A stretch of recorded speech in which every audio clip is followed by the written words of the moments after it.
What's up guys, it's Tommy here and welcome to a brand new Liverpool transfer news video. And the La Parisien newspaper, which is a very reliable French sports newspaper, is reporting that Liverpool are ready to trigger the release clause of Manuel Ugarte, the very talented defensive midfielder from Uruguay, who is playing for Sporting Club de Portugal. He is wanted by Liverpool and Paris Saint-Germain and Chelsea. So these three clubs are circling around Ugarte like sharks, and in this video we will take a look at the detailed report about Manuel Ugarte and what he could bring to Liverpool, what kind of player he is. And also we will talk in detail about Liverpool's new sporting director and what Jurgen Klopp said about him, what the big journalists are saying about Liverpool's new sporting director. So stick around and watch this video until the end and leave a like if you enjoy these, subscribe if you are new around here. I'm trying to build a lovely community of Liverpool and football fans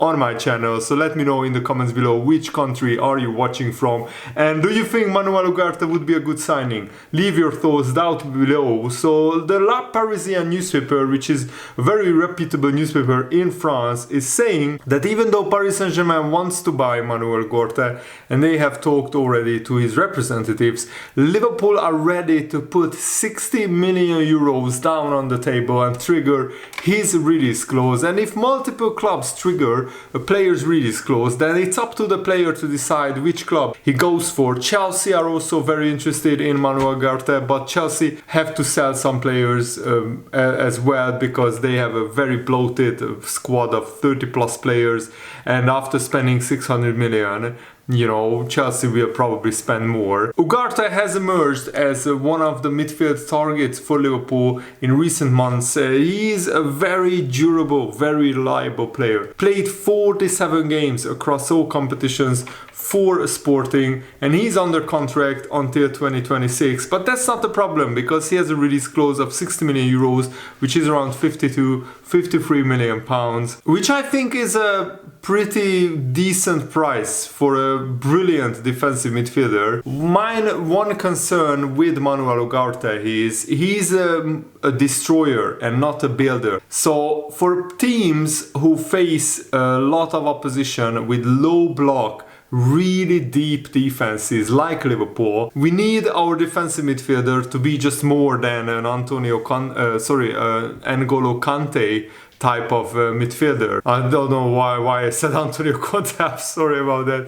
So N'Golo Kante type of player is Manuel Ugarte. Of course he's not at that world class level yet, but just to tell you guys what kind of player he is, he's roaming around the pitch, getting the ball off people, and then he's passing it to a teammate pretty close to him. Romeo Lavia, the player that we made a video about recently, like 2 days ago, he's more of a builder as well as a destroyer. He has a lot of like passing ranges, long range passes in his locker. Manuel Ugarte a little bit less creative when it comes to, you know, passing. But Liverpool are keeping their options open at the moment, and I think we are. Once we, you know, talk to Manuel Ugarte's representatives, and apparently we already met with Ugarte's representatives as well, we will see which player fits our playing style and our new tactical system, the 3-2-3-2 formation. And the Spanish outlet Fijases are saying that Liverpool and Chelsea are ready to go to war over Lavia as well. So it looks like Chelsea and Liverpool are after similar players,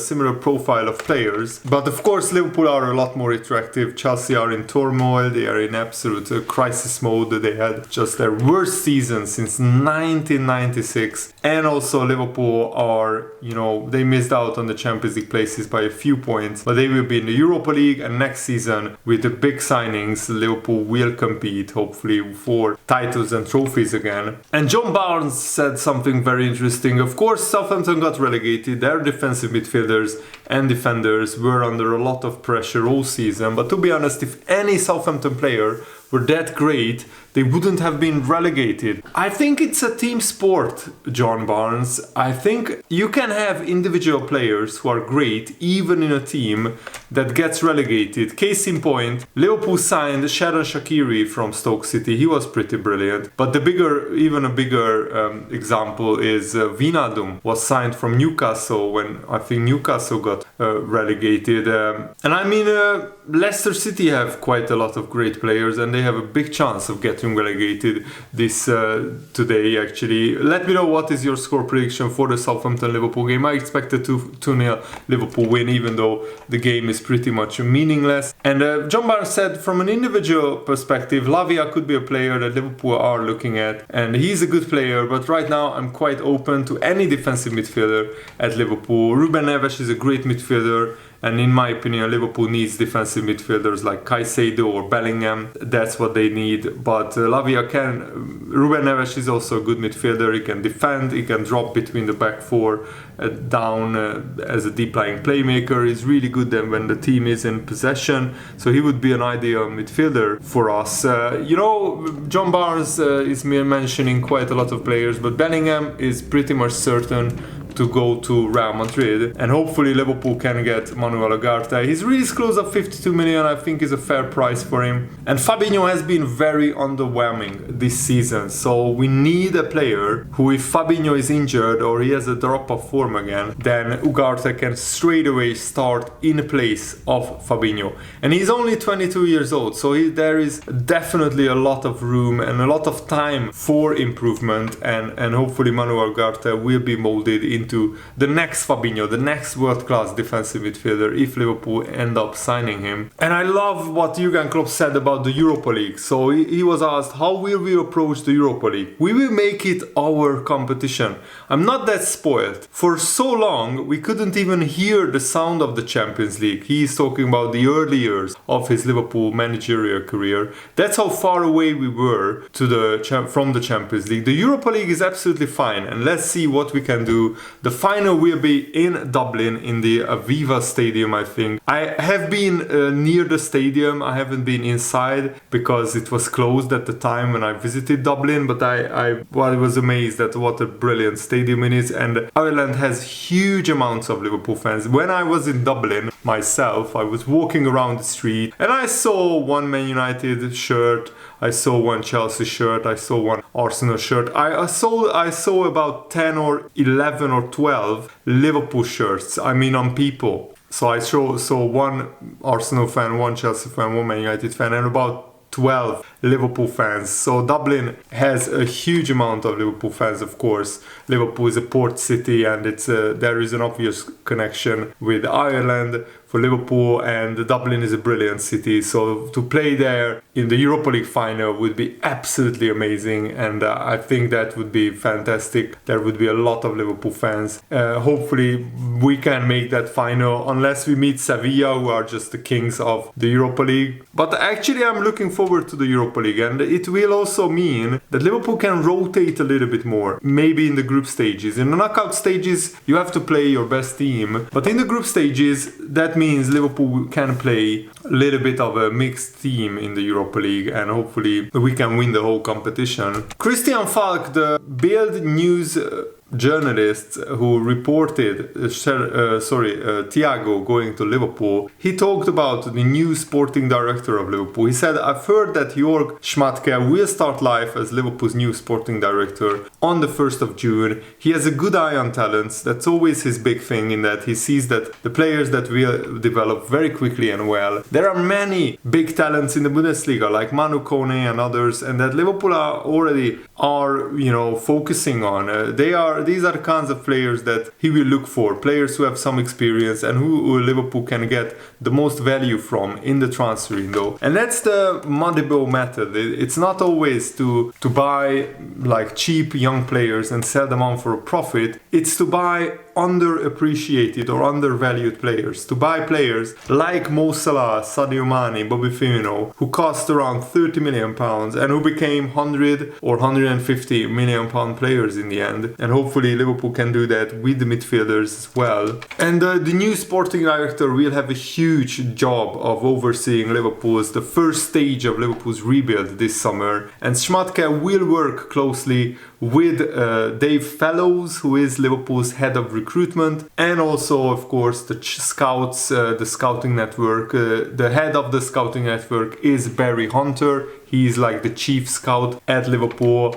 Of course, the relationship with Jurgen Klopp will be very, very important. And Jurgen Klopp said if it happens that Jörg Schmadtke will become sporting director, and now it's confirmed that it will happen, it would not be a Jurgen Klopp signing because we are both German or we both know each other. That would have nothing to do with it. Jörg Schmadtke, I've known him for a long, long time. He knows me probably not as long as I know him because he was a much better player, but we started in a similar moment in our second career. I became a coach at Mainz and I became sporting director at Aachen, two teams of similar status. So from there we know each other a little bit. I know he's a good guy, a smart guy, very good at what he did in Germany, definitely very successful. His character is good, his personality is good, his humor is good. I know that from a few moments next to the pitch. Jörg Schmadtke has a reputation of being outspoken and maybe sometimes too vocal, and he said in an interview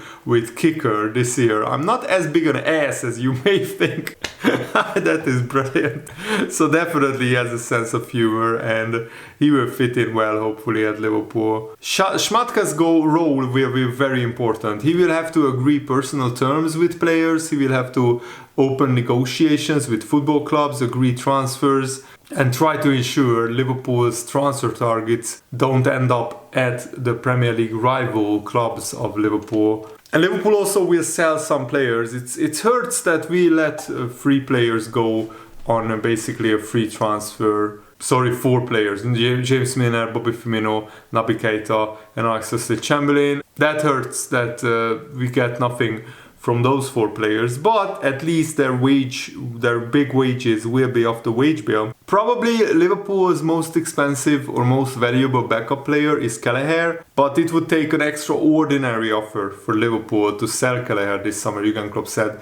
That means it's a minimum 25 million or upwards of a big offer. And I think Kelleher is good enough to be a number 1 at even a top 8 Premier League club, but Liverpool don't want to let him go unless a big offer arrives for him. And there are 2 other players who enter the final year of their contract at Liverpool, Thiago and Joao Matip, but because they are both like 32 years old, Matip is 31, Thiago is 32, there is no certainty that Liverpool will extend their contracts, and I mean probably they will see out their last year of their contract at Liverpool and then leave on a free transfer. Trent Alexander-Arnold has only 2 years left on his contract, but there is no rush to agree a contract extension. We will have plenty of time next season to do that, even during the season. And the new sporting director will be basically on a 3-month deal. It's like a trial period for him. And if he works well with Jurgen Klopp and the Liverpool hierarchy, and if he does brilliantly in the transfer market, then Liverpool will hire him with a more long-term contract. And I think this is a smart but also a little bit of a risky move, because if it doesn't work out, if he botches the transfers in the summer, then what will Liverpool do? And Trent Alexander-Arnold also revealed the thinking behind the new position he has undertaken at Liverpool in recent weeks. He has thrived since Jurgen Klopp made this tactical tweak, and he's thoroughly enjoying his new role. He said, and I quote, "We were on the training pitch when the Klopp got out the tactics sheet and showed me. Everything was normal defensively, and then with the ball, he wanted me as a second number 6, as a second defensive midfielder. The idea around it, as it was explained to me, was about improving our inside play, controlling the center, getting an extra player in that area. He trusted me to be able to do what I needed to do to make it work. I was excited. I saw it as an opportunity. It's a position I had not played before. I just wanted to go out there and prove that I could do it. We couldn't prep much around it, if I'm honest, with it being the day before the game. It was only a brief session. For the 2-2 draw with Arsenal specifically, it was a case of trying to learn it as we played it. It felt good. It feels natural for me. I feel like I'm able to perform there. I'm able to affect games, change games, dictate games. I want to keep doing it. I want to have the team to keep winning games. And that's the thing. Trent Alexander-Arnold is one of the best passers of the ball in the Premier League alongside Kevin De Bruyne. So it's actually a genius move from Jurgen Klopp to put Trent into an area where he can put more brilliant balls, through balls to the strikers or long balls out wide to the wingers, or just even defense splitting passes through the midfield area into the open spaces. So I really hope that we will thrive with this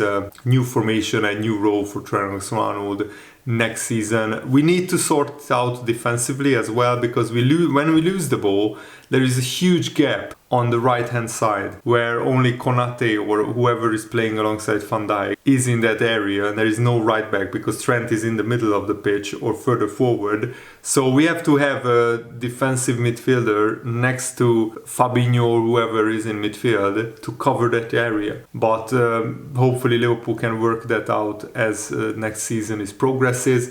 Thanks for watching, guys. Hope you enjoyed this. Have a nice day. See you later. Goodbye.